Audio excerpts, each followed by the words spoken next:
Hi, how are you? This is Pericles Emmanuel, and Las Vegas performer living here in Alabama, Birmingham. To be more precise, is Vestavia Hills. And today we're going to interview this young gentleman, and he is a singer, he is a composer, arranger, and also he plays beautifully the bass. And his name is Abraham, but everybody in town knows him as Abe Becker. How are you, Abe? Doing great, Pericles. How are you? Good. Nice to see you again, and thanks so much for coming over. Always a pleasure. Okay. And we have the first question for you. When you started to study music, what age? I was actually, I took piano lessons when I was very young. And after about 2 months, I fired my piano teacher. I wasn't in it, and I think I just wasn't into the piano, really. And I started playing bass when I was 14. I got an electric bass, Wow. for my 14th birthday. And, so then I was playing for a year and a half, and then I auditioned for the Alabama School of Fine Arts, and I started playing double bass. I got in, started playing double bass, and, played with orchestras, and, got into, classical music and composing, and went to music school, went to Indiana University. Wow. Why did you choose the bass? It just seemed a good fit for me. I mean, that's, I don't know. It was my thing. I knew I didn't really, it really came down to, I knew I didn't really feel an affinity with the guitar.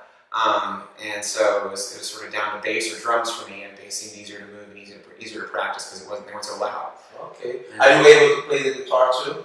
I have recently learned how to play the guitar. More specifically, I learned how to play the ukulele. So a lot of times when I go out and when I perform by myself, I'll play the ukulele. So I play odd four-stringed instruments, odd comical four-stringed instruments. Wow. Okay. You have, as I know, you have a degree in music at Alabama School of Fine Arts, double bass. Could you tell us your experience when you spent many times in the university? How was your life back then? Alabama School of Fine Arts. It was a great experience for me. I met a lot of really great people. There's a teacher, composer, conductor, performer named Les Filmer, who was really seminal in sort of providing me the music education. So much so that when I got to Indiana, I was.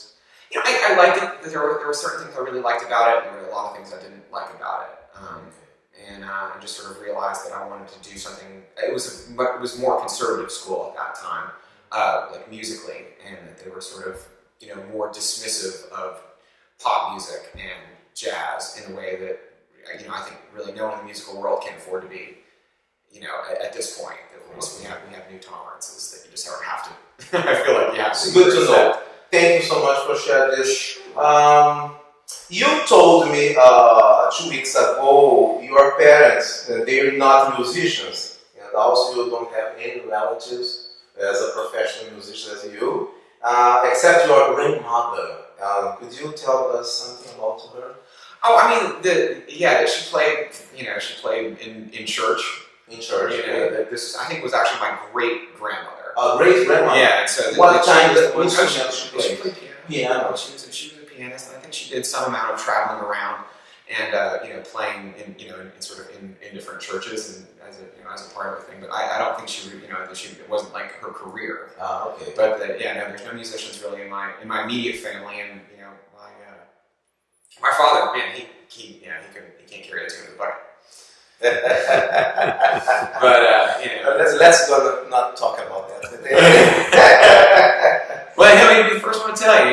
It's just sort of, I don't know. One thing that was really interesting to me, and I just started singing recently, was that on some level you can learn how to do it. It's not like when you hear, especially when you hear singers like on in recordings and stuff. You need to hear that's.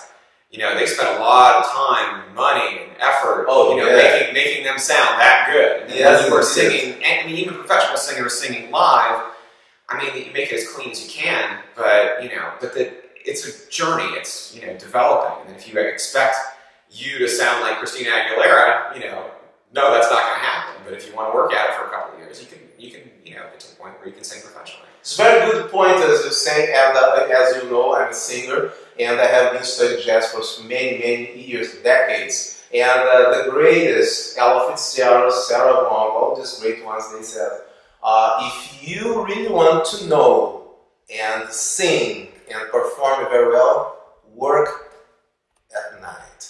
That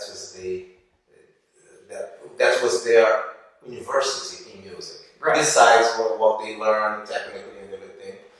But I got that in my mind.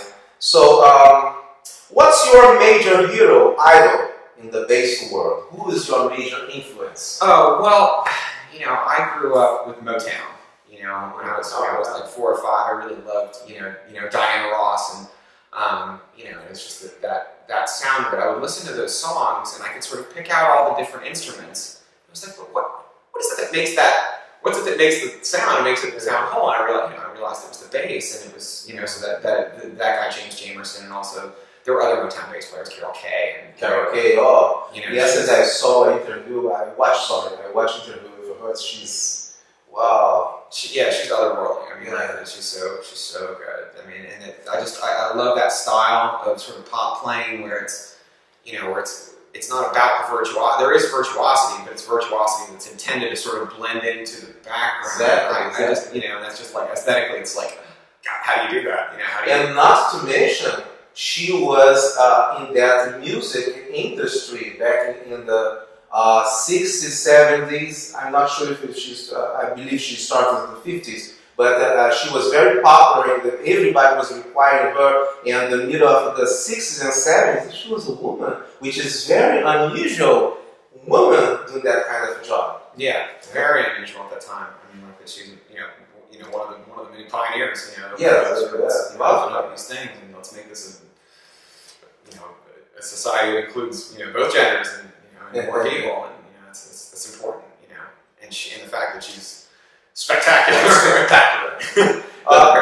Tell us about your experience working here with just so extremely talented here in Alabama, people as Dave Amaral, Ray Rich, Mark Kimbrough, Chuck Wyken, Michael Glazer, and on and on and on.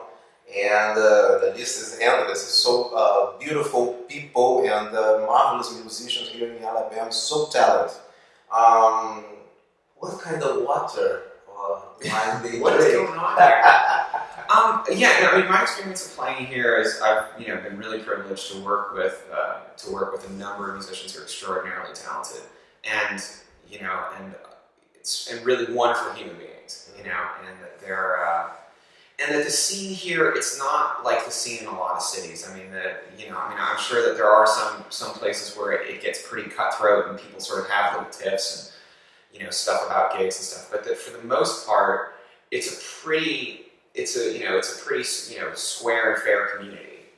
That, you know, where as long as you show up to the gig on time and have a good attitude and do the job well, you know, that people call you and people want your number, and that they're willing to support each other and be like, oh, you know, I double booked myself on this date, and, you know, I can't do this. Could you come and do this? And, you know, that we sort of develop especially among the bass players, we develop a network of subs. And I mean among the keyboards and guitarists too. Mm-hmm. But that we sort of develop networks where everybody sort of learns everybody else's books and kind of what they do, and so that gives everybody more flexibility in booking. And I don't know, it's a good thing, bad thing, because everyone's resources are sort of spread between different projects. But we most often make it work.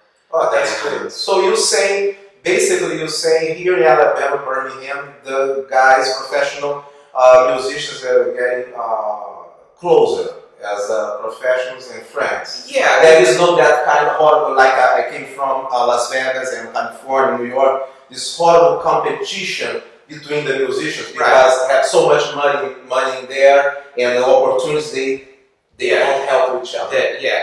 Especially in those other places that, you know, that the cost of living is higher, so it's like it's a do or die situation, and it's just more competitive.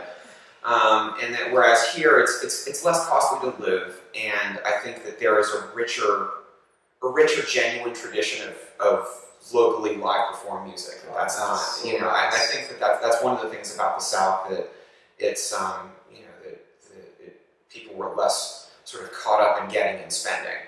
you know, I mean, to their detriment, socioeconomically, but that makes a better scene. That makes, you know, sort of like, okay, you know, we're just playing music, we're doing the best we can, and you know, and just that music is a collaborative thing. It's not about that if you don't have, I mean, there are trade-offs, but you know, but certainly if you have people who are collaborating and who have had a lot of time spent the time, you know, playing that music together that way, that, you know, that's the thing that ultimately makes music, you know, better. I mean, having better performers is sort of one avenue, but if you have everybody, but the best performers in the world who don't really know how the music works, especially in pop and jazz, you know, and rock and, you know, any kind of styles, that you have to, that it's a collaborative thing. Whereas if everyone's trying to cut each other and be like, oh, I'm trying to get my, you know, that it doesn't, it sounds different.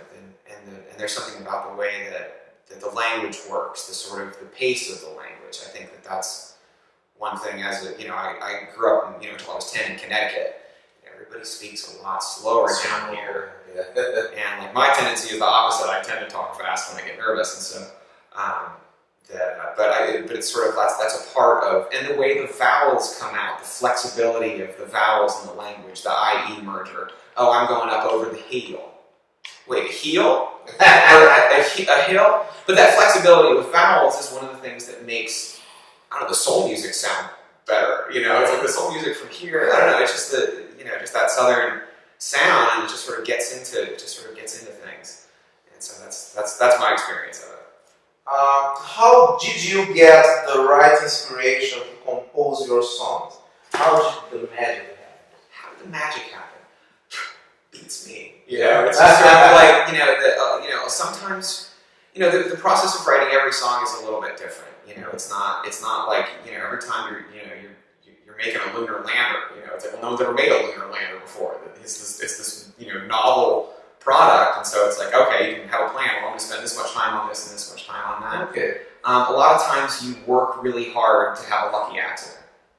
You know, that's and what you develop in your sort of, you know, conscious mind will be pretty good, but what your unconscious does is brilliant.